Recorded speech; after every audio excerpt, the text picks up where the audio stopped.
Hello friends, success UPSC pointer में आपका स्वागत है। फ्रेंड्स, इससे पहले पार्ट में मैंने उत्तर प्रदेश के प्राचीन इतिहास का एक पार्ट कंप्लीट किया था। ये उसका शेष बचा हुआ भाग पार्ट 2 है। आज इसमें हम उत्तर प्रदेश के जो ऐतिहासिक स्थल बचे हुए थे उनको डिस्कस करेंगे। तो फ्रेंड्स, इसमें हमने कुछ स्थल डिस्कस कर चुके थे, कुछ आज करेंगे और आज हम इस चैप्टर को फिनिश करने की ओर चलेंगे। तो फ्रेंड्स, लास्ट बचा था हमारा लास्ट जो स्थान था ये था गौतम बुद्ध का परिनिर्माण। गौतम बुद्ध का परिनिर्माण किस लिए मोस्ट इम्पोर्टेंट है फ्रेंड्स? ये इसलिए इम्पोर्टेंट है, पहली बात तो ये है गौतम बुद्ध का जो चैप्टर मोस्ट इम्पोर्टेंट है। सेकंड ऑप्शन, यूपी स्पेशल का एग्जाम हो और ये कुशीनगर में परिनिर्माण हुआ था गौतम बुद्ध को। तो फ्रेंड्स, ये इसलिए ज्यादा मोस्ट इम्पोर्टेंट है। फ्रेंड्स, इसमें गौतम बुद्ध का जो परिनिर्माण है ये कुशीनगर में है, ये मैंने अभी आपको बताया। कुशीनिर्माण का क्या मतलब होता है इसमें? फ्रेंड्स, इसका मतलब ये है गौतम बुद्ध को आत्मज्ञान की प्राप्ति के बाद अंतिम दिनों से पुनर्जन्म चक्र से मुक्ति प्राप्त होना। ठीक है फ्रेंड्स, और ये कुशीनगर में था। इसका अगर इनको गौतम बुद्ध के परिनिर्वाण के टाइम पीरियड की बात की जाए तो ध्यान रखना कितना फ्रेंड्स, ये 486 ईसा पूर्व की बात है। 486 ईसा पूर्व की बात है। ठीक है फ्रेंड्स, और इसमें गौतम बुद्ध की जो समाधि स्थल है वो गौतम बुद्ध के एक विशाल मंदिर का भी निर्माण कराया गया है यहाँ कुशीनगर में। तो फ्रेंड्स, ये तो गौतम बुद्ध से रिलेटेड था, बाकी इसमें और इतना ज्यादा नहीं है क्योंकि अगले भी टॉपिक डिस्कस करने हैं। फ्रेंड्स, फिर है हमारा नेक्स्ट हमारा है अटला मस्जिद। अटला मस्जिद, झंझी मस्जिद, शाहीपुर। ये रहा ये भी मोस्ट इम्पोर्टेंट है। अटला मस्जिद, शाही मस्जिद और शाहीपुर कहाँ पे है? ये जौनपुर में पड़ता। तो फ्रेंड्स, ये जो है इसमें सबसे पहला जो एक क्वेश्चन बनता है, तो सबसे पहला क्वेश्चन ये बनता है कि अटला मस्जिद का जो निर्माण कराया है किसने है? अटला मस्जिद का निर्माण फ्रेंड्स किसने कराया है? ये तुम ध्यान रखना, अटला मस्जिद, झंझी मस्जिद, शाहीपुर का तीनों का फिरोज शाह तुगलक। किसने? फिरोज शाह तुगलक। ध्यान रखना। और फ्रेंड, इनका जो टाइम पीरियड है वो 1370 से 1380 तक करा दिया था। ठीक है फ्रेंड्स, और अब क्वेश्चन ये जरूरी नहीं है कि आपको यहीं से बनेगा। फ्रेंड्स, क्वेश्चन जो बनता है वो बनता है अटला मस्जिद, झंझी मस्जिद, शाहीपुर का निर्माण किसने कराया था? फिरोज शाह तुगलक ने। ये डाउट के लिए। एंड सेकंड होता है इसकी जो वास्तुकला थी वो कैसी थी तुगलक काल में? तो इसका जो डिजाइन और संरचना है ना फ्रेंड्स, वो स्थापत्य कला थी। कौन सी थी? स्थापत्य कला तीनों की। बाकी तो इसमें और कुछ इतना इम्पोर्टेंट है नहीं।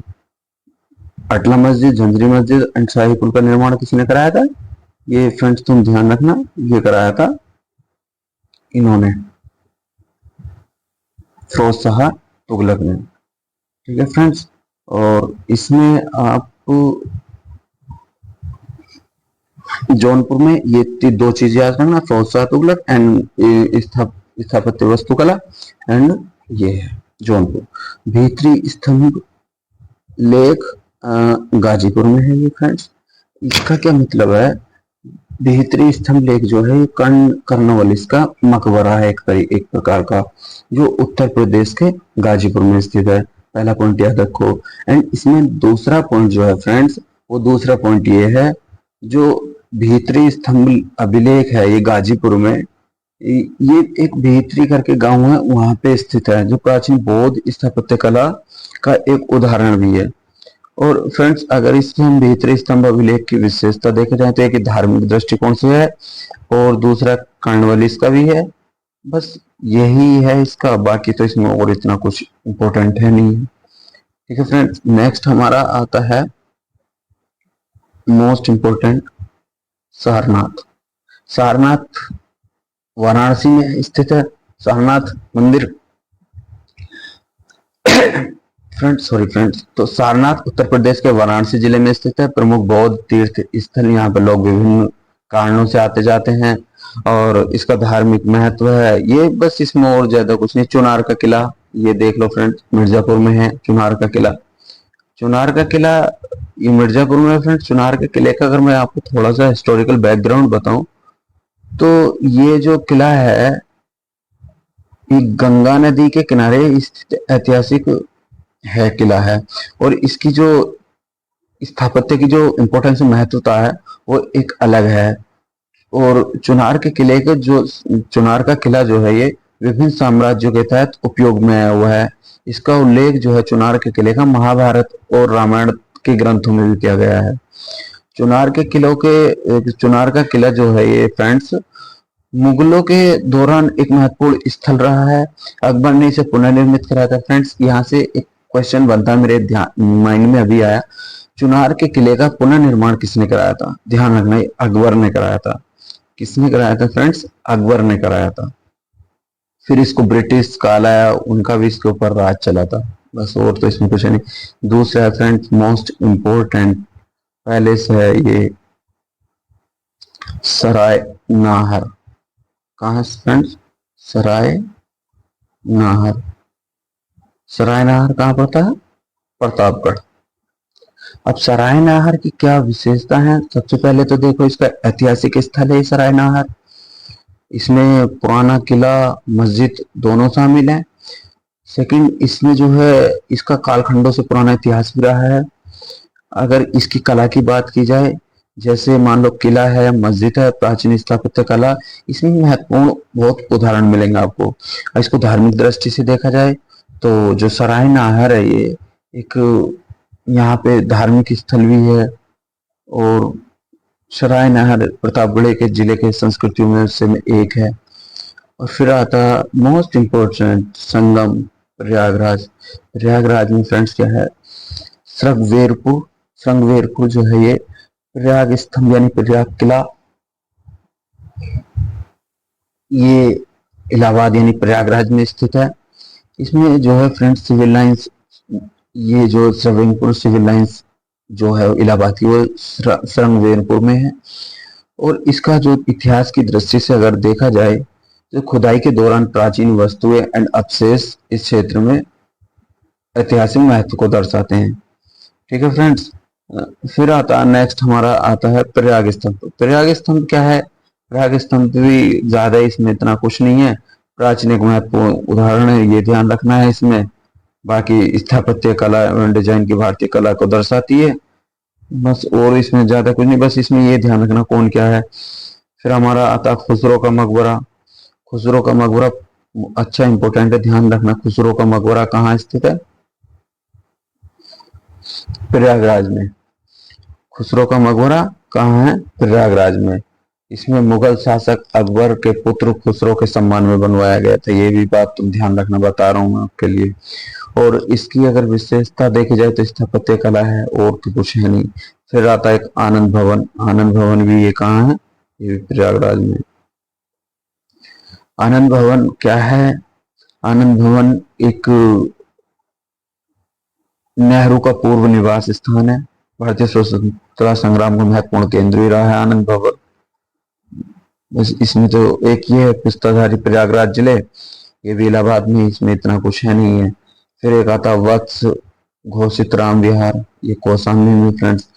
वत्स राज्य जो है ये वत्स एंड घोषित विहार जो है, घोषित विहार भी कोई ज्यादा इतना इम्पोर्टेंट तो है नहीं है। एक जो है कौशाम्बी में स्थित है ये, और इसका निर्माण बौद्ध भिक्षुओं के लिए कराया गया था। और बाकी फिर बात वत्स राज्य। वत्स राज्य ये भी गौतम बुद्ध से रिलेटेड है, जिसकी राजधानी कौशाम्बी थी। मौर्य काल के पूर्व मौर्य काल के दौरान महत्वपूर्ण स्थल रहा अपना आप में। फिर आता फ्रेंड्स नेक्स्ट आता रामविलास पैलेस। रामविलास पैलेस रायबरेली में स्थित है। फिर खुजाहा स्थल, खुजाहा स्थल फतेहपुर में है फ्रेंड्स। फिर फ्रेंड्स एक आता कालिंजर का किला। कालिंजर का किला बांदा में स्थित है। कालिंजर का किला बांदा में स्थित है, जो सताना छतरपुर जिलों के निकट स्थित है। बुंदेलखंड क्षेत्र में आता है। कालिंजर किला मध्य महत्वपूर्ण में से एक है। ये चंद्रवंशी राजवंश से है। बाकी तो इसका कुछ इतना इम्पोर्टेंट है नहीं, जो है वो मैं आपको बताता चल रहा हूँ। फिर एक जो है फ्रेंड्स चलता है अवध की राजधानी। ये कोई बताने वाली बात नहीं है, लखनऊ है। अवधि कहाँ है? लखनऊ। ललितपुर दशावतार का मंदिर, इसको देख लेते, थोड़ा अच्छा है। देखो, अगर इसकी बात हम निर्माण के तरीके से देखा जाए तो इसको अभी तक कोई स्पष्ट उल्लेख नहीं है किसने बनवाया किसने, लेकिन मुगलों के शासक काल में इसे अपनी धार्मिक संस्कृति या धरोहर में बनवाने का अनुमान है। दशावतार का मंदिर जो है गुप्त काल की स्थापत्य कलाओं में से एक है, ठीक है। इसमें ये धार्मिक दृष्टिकोण से बहुत इम्पोर्टेंट है, महत्वपूर्ण है। बस बाकी तो कोई है नहीं इसमें इतना ज्यादा। फिर आता झांसी का किला। ये सबको पता है, रानी लक्ष्मीबाई के लिए। काल पे बीरबल का जन्म जालौन में हुआ। बेहतर गांव ये कानपुर में है। जयचंद का किला, ये ध्यान रखना, जयचंद का किला कन्नौज में है। एंड जो मोस्ट इम्पोर्टेंट पार्ट आते हैं यानी आगरा के, यहाँ से क्वेश्चन अनेकों बार पूछे गए हैं। जैसे ये है पहला ही क्वेश्चन, अगर हम ले लेते हैं, बुलंद, ये है आगरा। फतेहपुर सीकरी, फतेहपुर सीकरी में जो है यहाँ पे दो स्थान है, एक बुलंद दरवाजा, एक जोधाबाई महल, और दोनों ही अकबर के टाइम पीरियड के हैं। बुलंद दरवाजा का अगर देखा जाए तो ये बनवाया था, अकबर ने बनवाया था। कितने में बनवाया था फ्रेंड्स? 1573 में, ध्यान रखना। कितने बनवाया था? तो 1573 में बनवाया था, और गुजरात विजय की खुशी में बनवाया था, ध्यान रखना। 1573 में बनवाया था, और गुजरात जो विजय की थी अकबर ने, उसकी खुशी में बनवाया था। फिर नेक्स्ट है जोधाबाई महल। जोधाबाई महल भी मुगल अकबर सम्राट की जो पत्नी थी जोधाबाई, उनके लिए बनवाया गया था। ये मिश्रित शैली थी, कोई इसमें इतना वो नहीं था। फिर आगरे का किला जो है, ये भी आगरे का किला आगरे में स्थित है। ये कब बना था आगरे का किला? ध्यान रखना, 1565 में। कब बना था? 1565 में। फिर आ जाता है एक ताजमहल। ये तो आप लोगों को सब कुछ पता होगा, 1632 में बना था ये। 1632 में ये भी शाहजहां ने अपनी मुमताज की याद में बनवाया था। ये तो आपको सबको पता होगा। एक फ्रेंड्स, एक लास्ट बचता हमारा सामूगढ़ का किला, सिकंदराबाद, यानी अकबर का मकबरा भी बोलते हैं इसे हम। ये आगरा में स्थित है। ये 1605 से 1613 के आसपास बनवाया गया था, ठीक है फ्रेंड्स। और इसमें कुछ इतना है नहीं, बस इतनी चीजें ध्यान रखने वाली हैं। फिर एक स्थान आता अंतरजी खेड़ा, ये एटा में स्थित है। अंतरजी खेड़ा फ्रेंड्स, यहाँ ये सिर्फ एक 10 चीज, यहाँ बहुत मोस्ट वेरी इंपॉर्टेंट जो है अवशेष मिले हैं, इसलिए महत्वपूर्ण बन जाता है। बाकी तो इसमें भी इतना कुछ ज्यादा है नहीं। लास्ट है द्वारिकाधीश मंदिर, मथुरा में है। ये भी सोरसेन महाजनपद, ये भी मथुरा में ही है। तो फ्रेंड्स, ये हमने पहले से डिस्कस किए। बाकी तो इसमें इतना कुछ इम्पोर्टेंट है नहीं, जो इम्पोर्टेंट था वो मैंने आपको बता के चला हूँ। और फ्रेंड्स, इसमें फिर हम आगे चलते हैं। आगे चलने के फ्रेंड्स फिर क्या है इसमें, मैं आपको बताता हूँ। फिर इसमें कुछ ऐतिहासिक व्यक्ति हैं जो अपने इतिहास के लिए जाने जाते हैं। और इसमें कुछ अभी तो मैंने बताए थे ऐतिहासिक आपको स्थान बताए थे। अब फ्रेंड्स मैं बताऊंगा ऐतिहासिक व्यक्ति और जिले, उनका संबंध कौन से जिले से था, क्यों था, कैसे था, ये सारी चीजें मैं आपको बताता हुआ चलूंगा, ठीक है फ्रेंड्स। और इसमें जो है, इसमें फ्रेंड्स जो है ये ऐतिहासिक जिले एंड व्यक्ति, इनका संबंध कौन से जिले से था और क्यों था, ये चीजें हमें पता होनी चाहिए। इसमें हमारे को बहुत चीजें पता होनी इसलिए जरूरी है क्योंकि इन व्यक्तियों से लिंक होके क्वेश्चन कई बार पूछे भी हैं, तो इसलिए ज्यादा जरूरी बनता है क्वेश्चनों का पता होना। और जब जब जब यहाँ से क्वेश्चन बनते हैं तो यहाँ से हमारे को पता होना बहुत जरूरी होता है।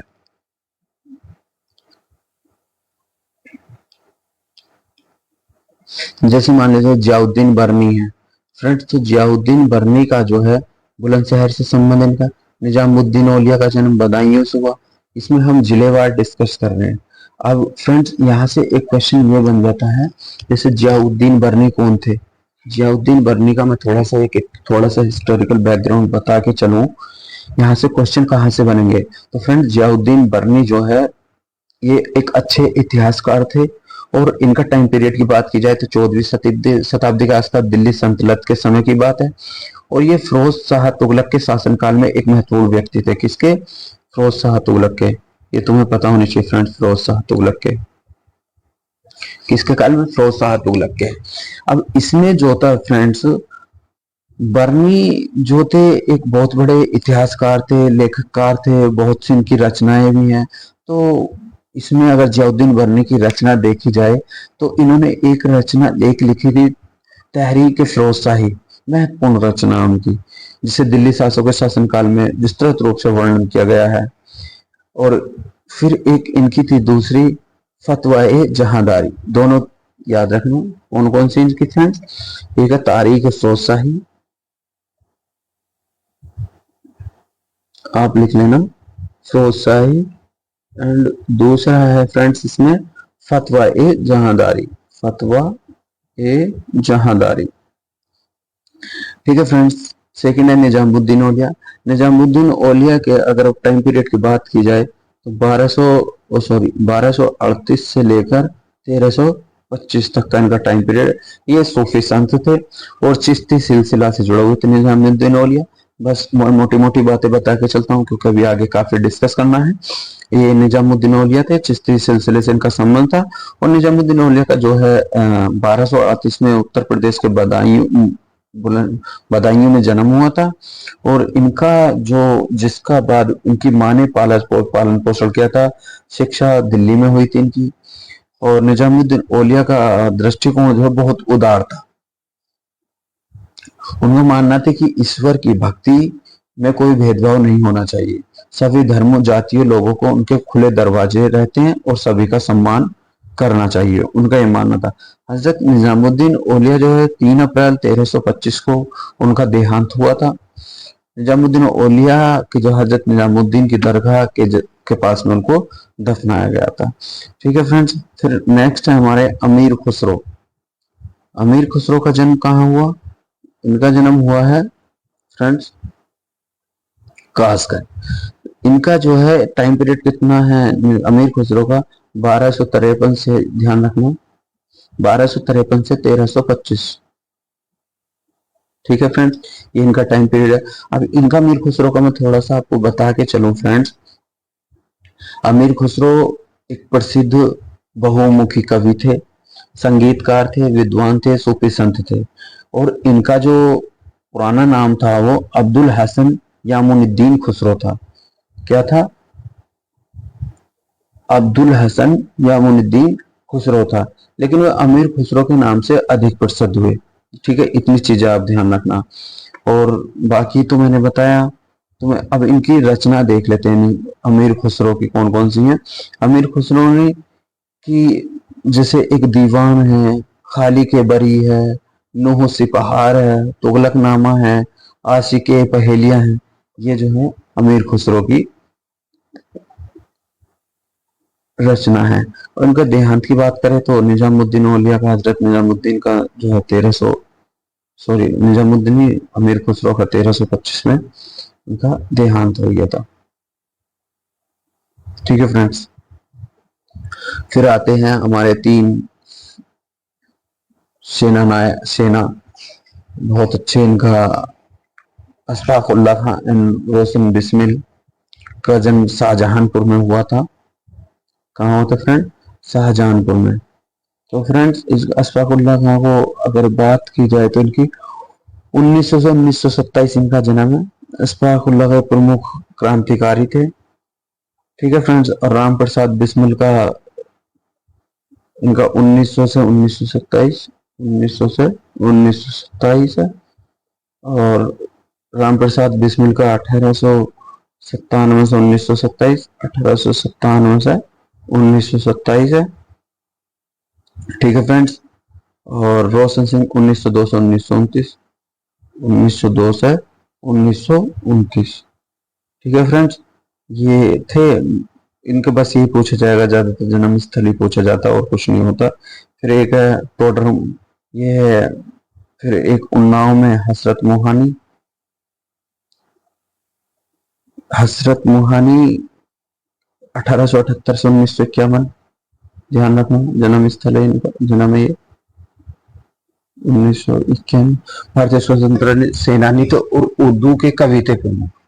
ठीक है फ्रेंड्स, और इनका ये राइटर भी थे, ये चीजें ध्यान रखना। इसमें तो और इतना तो ज्यादा कोई खास है नहीं। टोडरमल का जन्म लोहारपुर में, ये अकबर के संतान, सब आपको सबको पता होगा, सीतापुर में। फिर एक अजीजन बेगम, 1857 का विद्रोह का स्वतंत्रता सेनानी थी। अजीजन बेगम का जन्म 1858 उत्तर प्रदेश के लखनऊ में हुआ था। ठीक है फ्रेंड्स, फिर एक आते हैं हमारे राजेंद्र लाहिड़ी। इनका जो है फ्रेंड्स, इनका बस आपको टाइम पीरियड पता होना चाहिए। जन्म 1892 से इनका 1927 है। ठीक है फ्रेंड्स, फिर अशफाक उल्लाह को फांसी, ये भी ध्यान रखना, अयोध्या से संबंध था इनका। ठीक है फ्रेंड्स, अशफाक उल्लाह खां को जो फांसी लगी थी, वो मैंने आपको भी बताया था, 1927 इनका कांकोरी ट्रेन कांड में लगी थी। और कांकोरी ट्रेन कांड 9 अगस्त 1925 को अशफाक उल्लाह खां ने उनके क्रांतिकारी सहयोगियों को ट्रेन में डकैती के केस में उनको अंदर किया था। गौतम बुद्ध, ये अभी मैं आपको बहुत अच्छे से पढ़ा चुका हूँ, गौतम बुद्ध को लेके कहाँ कैसे क्या था। फिर हमारे राम मनोहर लोहिया का जन्म, ये गोरखपुर में हुआ था। राम मनोहर लोहिया का जन्म जो 1900, ये ध्यान रखना कितना था, 1910 से 1967। ठीक है फ्रेंड्स, और फिर हमारा नेक्स्ट क्या है, राम प्रसाद बिस्मिल, इनको फांसी, ये अम्बेडकर नगर के थे, राम प्रसाद बिस्मिल को फांसी। ठीक है फ्रेंड्स, और मंगल पांडे एंड सीतू पांडे बलिया से। फ्रेंड्स, ये स्वामी सहजानंद सरस्वती गाजीपुर, लाल बहादुर शास्त्री दीनदयाल उपाध्याय ये चंदौली, और एक वाराणसी से बड़ा मौसम रविशंकर का जन्म, उस्ताद बिस्मिल का जन्म, कबीर का जन्म एंड बुद्ध का प्रथम उदय, ये सारी जो घटना घटी हैं ये वाराणसी से संबंध रखती हैं। मुकुल दास का जन्म एंड मदन मोहन मालवीय का जन्म इनका कौशाम्बी में होता। मदन मोहन, ध्यानचंद, जवाहरलाल नेहरू, मोतीलाल नेहरू, आजाद, इस सबका संबंध किससे है, प्रयागराज से। एंड फिर है एक है तुलसीदास का जन्म कहाँ हुआ, चित्रकूट में। ठीक है फ्रेंड्स,